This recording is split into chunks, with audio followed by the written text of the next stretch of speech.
Hi friends, welcome to my video. ഇന്ന് നമുക്ക് വളരെ എളുപ്പത്തിൽ തേങ്ങ അരച്ചുകൊണ്ടുള്ള ഒരു മീൻകറി എങ്ങനെ തയ്യാറാക്കാമെന്ന് നോക്കാം. ഞാനിവിടെ കേര മീനാണ് എടുത്തിരിക്കുന്നത്. ഏത് മീൻ വേണമെങ്കിലും നിങ്ങൾക്ക് ഈ രീതിയിൽ ചെയ്യാവുന്നതാണ്. ഇനി ഒരു പ്ലേറ്റിലേക്ക് ഞാൻ ഒരു അരമുറി തേങ്ങ എടുത്തിട്ടുണ്ട്. അതിലേക്ക് ഒരു 1/4 ടീസ്പൂൺ മഞ്ഞൾപ്പൊടിയും 1 ടേബിൾ സ്പൂൺ മല്ലിപ്പൊടിയും 1 ടേബിൾ സ്പൂൺ കാശ്മീരി മുളക് പൊടിയും പിന്നെ ഒരു 1/2 ടേബിൾ സ്പൂൺ സാദാ മുളക് പൊടിയും കൂടി ചേർത്ത് കൊടുത്തിട്ടുണ്ട്. ഇനി ഒരു 3 ചെറിയ ഉള്ളിയും പിന്നെ നമുക്ക് ആവശ്യത്തിനുള്ള പുളിയും ചേർത്ത് കൊടുക്കാം. ഞാനിവിടെ വാളം പുളിയാണ് ചേർത്ത് കൊടുത്തിരിക്കുന്നത്. നിങ്ങൾക്ക് കുടംപുളി വേണമെങ്കിലും യൂസ് ആക്കാം. ഇനി നമുക്കിതെല്ലാം കൂടി നന്നായിട്ടൊന്ന് അരച്ചെടുക്കാം. കറി തയ്യാറാക്കാനായി ഞാനിവിടെ ഒരു മൺചട്ടി എടുത്തിട്ടുണ്ട്. അതിലേക്ക് ഒരു തക്കാളിയും ഒരു 4 പച്ചമുളകും കുറച്ച് കറിവേപ്പിലയും കൂടി ചേർത്തിട്ടുണ്ട്. പിന്നെ നമ്മൾ അരച്ചെടുത്ത അരപ്പും കൂടി ചേർത്ത് കൊടുക്കുകയാണ്. നമുക്ക് പാകത്തിനുള്ള വെള്ളം കൂടി ചേർത്ത് കൊടുക്കാം. എത്ര കറി ആവശ്യമായിട്ടുണ്ടോ അതനുസരിച്ച് വെള്ളം ചേർത്ത് കൊടുക്കാവുന്നതാണ്.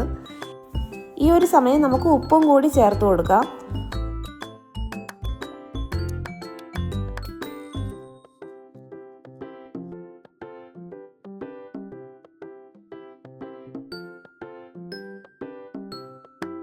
ഇനി നമുക്ക് സ്റ്റൗ ഓണാക്കി മൂടി വെച്ച് കുക്കാക്കി എടുക്കാം.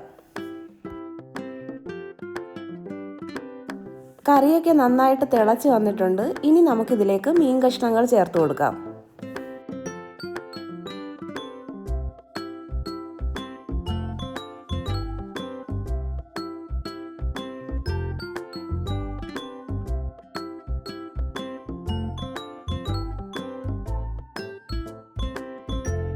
ഇനി നമുക്കിത് ഒന്നുകൂടി ഒന്ന് മിക്സാക്കി മൂടി വെച്ച് ഹൈ ഫ്ലെയിമിൽ ഒരു 10 മിനിറ്റ് കുക്കാക്കാം.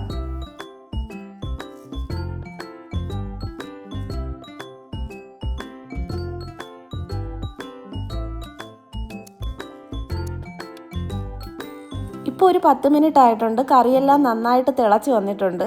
നമുക്കിനി ഇതിലേക്ക് വറുത്ത് പൊടിച്ച് വെച്ചിരിക്കുന്ന ഉലുവാപ്പൊടി കൂടി ചേർത്ത് കൊടുക്കാം.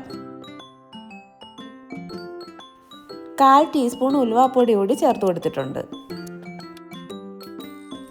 ഇനി മീൻ കഷ്ണങ്ങളൊന്നും പൊടിഞ്ഞു പോവാതെ ഒരു ചെറിയ രീതിക്ക് ഒന്ന് സ്പൂണിട്ട് സൈഡൊക്കെ ഒന്ന് ചെറുതായി ഇളക്കി നമുക്ക് മൂടി വെച്ച് ഒരു 10 മിനിറ്റ് കൂടി ലോ ഫ്ലെയിമിലൊന്ന് കുക്കാക്കാം. വളരെ ടേസ്റ്റി ആയിട്ടുള്ള ഈ മീൻകറി നിങ്ങൾ തീർച്ചയായിട്ടും തയ്യാറാക്കി നോക്കിയിട്ട് ഫീഡ്ബാക്ക് അറിയിക്കണേ. നിങ്ങൾ എൻ്റെ ചാനൽ ആദ്യമായിട്ടാണ് കാണുന്നതെങ്കിൽ please like, share and subscribe.